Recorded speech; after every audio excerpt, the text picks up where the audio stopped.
চরমনার সৈয়দ ফজলুল করিম রাহমাতুল্লাহ আলাইহি সম্পর্কে মন্তব্য করে বলল, লোকটার উপর শরীরটা যেমন কালো তার ভেতরটাও তেমন কালো। কোন আলেম বলতে পারে? আপনারা নাম ঠিকানা চাইলে আমি টাটকা নাম দিয়ে দিব যে অমুক আল্লাহর আল্লাহরে গালি দেওয়ার কারণে ও এখন এই গজবে আছে। কত প্রমাণ চান হিসাব নেবেন গোপনে আমার থেকে।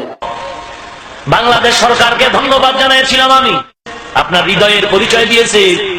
আপনার আরো একটু আমাদের পক্ষ থেকে দাবি হলো, আপনি বাংলাদেশে মানবতা অপরাধ ট্রাইব্যুনাল কায়েম করেছেন। কায়েম করে আপনি মানবতা বিরোধী দুশ্মনগুলো বিচার যেমন করতে সক্ষম হয়েছেন।